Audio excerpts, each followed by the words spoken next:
दूसरा रूप विराजमान है। इसका अर्थ है कि ये महुआ प्राचीन काल से ही अत्यंत धर्मप्रायण नगर रहा है,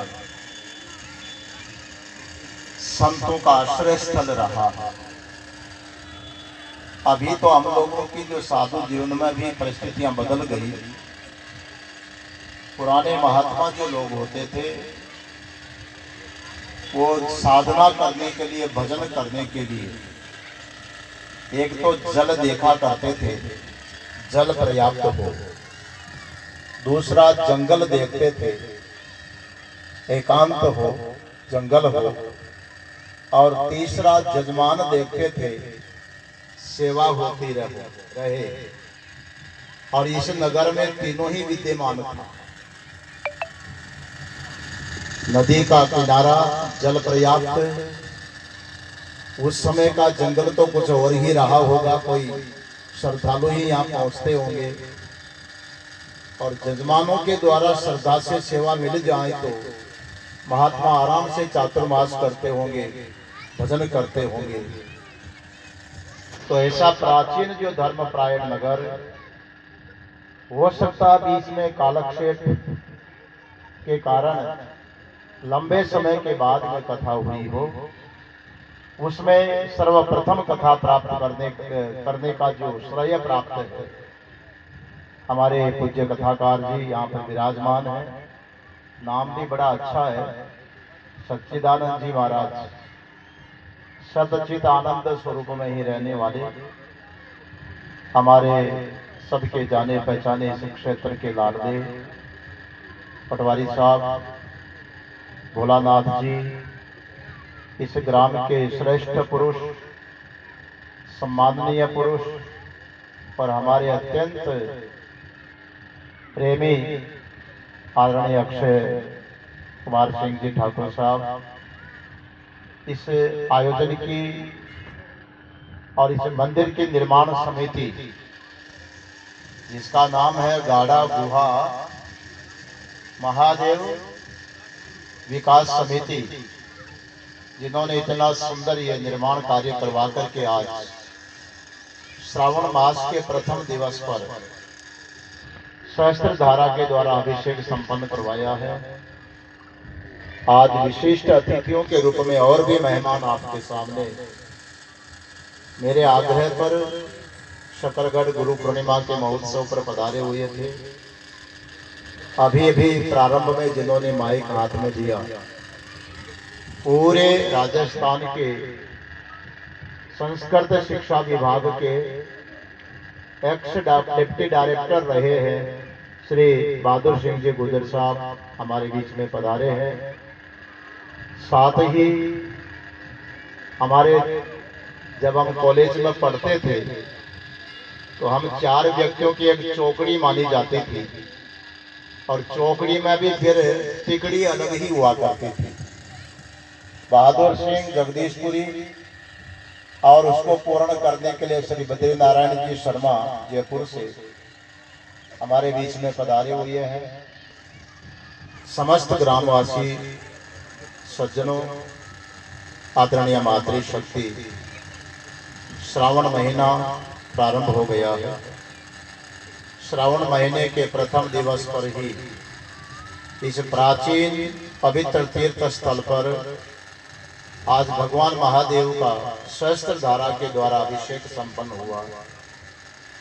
माताओं, सज्जनों, भगवान शिव की भक्ति अति शीघ्र फल प्रदान करने वाली है। महादेव का एक नाम है आशुतोष। आशु शब्द का अर्थ होता है बहुत जल्दी, शीघ्र, और तोष का अर्थ होता है तुष्ट होने वाले, संतुष्ट होने वाले, प्रसन्न होने वाले। भगवान के उपासना पद्धतियों में अनेक रूप माने गए, मगर साधक के द्वारा सबसे जल्दी प्रसन्न होते हैं तो प्रसन्न होने वाले भगवान महादेव ही माने गए हैं। आप देखिए, हमारे ठाकुर जी के मंदिर में हम दर्शनों के लिए जाएंगे तो समय पर पट खुलेंगे और समय आते ही पुजारी जी पट बंद कर देंगे। भगवान शिव के मंदिर में गर्भगृह तक सबको जाने की अनुमति भी नहीं होती। पवित्रता शुद्धता का बहुत ध्यान रखना पड़ता है। पर महादेव तो ऐसे हैं महाराज, सबके लिए दरवाजे खुले हैं और 24 घंटे दरवाजे खुले हैं। अन्य भगवान की पूजा पद्धतियों में भी नियम विशेष होते हैं, लेकिन भगवान शिव की पूजा पद्धति में नियम की बजाय सेवक का जो पूजा करने वाला उसका भाव प्रधान होता है। यहाँ विधि के बजाय भाव की प्रधानता होती है। भाव से भगवान शिव को यदि कोई जल भी चढ़ा रहा हो, बिल्व पत्र चढ़ा रहा हो, पुष्प चढ़ा रहा हो, भोग लगा रहा हो, तो भगवान शीघ्र प्रसन्न हो जाते हैं, बहुत जल्दी प्रसन्न होते हैं। भगवद गीता का एक श्लोक आता है, पत्रम पुष्पम फलम तोयम यो मे भक्त्या प्रयच्छति तदहम भक्त्यो प्रियतमस्नामि प्रियतात्मनः। कोई व्यक्ति बड़ी श्रद्धा के साथ में भगवान को जल चढ़ा रहा है, फल चढ़ा रहा है, पत्र चढ़ा रहा है, पुष्प चढ़ा रहा है, तो बड़ी प्रसन्नता से भगवान भाव के द्वारा दिए हुए को ग्रहण करते हैं। और उसमें भी भगवान शिव के लिए बड़ी सुविधा यह है, आप बहुतों के मन में होगा कि भगवान शिव जी को जल क्यों चढ़ाते हैं। आज सहस्त्र धारा हुई, खूब जल चढ़ाया होगा आप लोगों ने। जल को चढ़ाते, जल की प्रधानता क्या है? देखो मौसम बदलने जा रहा है, इंद्र देवता भी भगवान का अभिषेक करने के लिए तैयारी कर रहे हैं, इसलिए बहुत आपका समय नहीं लूंगा। जल इसलिए चढ़ाया जाता है कि जल श्रद्धा का प्रतीक होता है।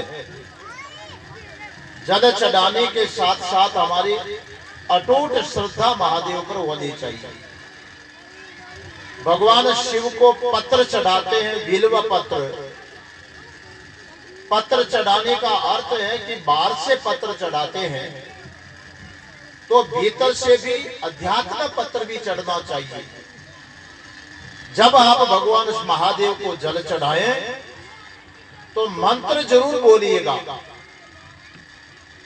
अध्यात्म में मंत्र ही पत्र माना जाता है। संदांसी यस्य प्रणाली करके गीता में आया। इसलिए भगवान को जब पत्र चढ़ाते हैं तो मंत्र जरूर बोलना चाहिए। कौन सा मंत्र बोलोगे? और लंबा चौड़ा मंत्र याद नहीं है, पर पंचाक्षर मंत्र जरूर बोलना चाहिए। पंचाक्षर मंत्र आप सबको याद है। ओम नमः शिवाय, ओम नमः शिवाय, ओम नमः शिवाय। कितने अक्षर हो गए? नमः शिवाय, जो ओम का ही विस्तार माना गया है। मंत्र बोलते हुए भगवान को जल चढ़ाओ, मंत्र बोलते हुए पत्र चढ़ाओ। पुष्प भगवान को चढ़ाते हैं। आप पढ़े लिखे लोग बैठे हैं, संस्कृत में और हिंदी में भी पर्यायवाची शब्दों में फूल का, पुष्प का एक नाम होता सुमन। भगवान को सुमन माने पुष्प चढ़ाते हैं। उस समय हमारा मन भी सुमन होना चाहिए, हमारा मन भी अच्छा मन होना चाहिए। कोई भी उद्वेग आए बिना, कोई विकार आए बिना हमारे मन से भगवान शिव जी को पवित्र चिंतन करते हुए जब हम पुष्प चढ़ाते हैं और उसके बाद में जब भोग लगाते हैं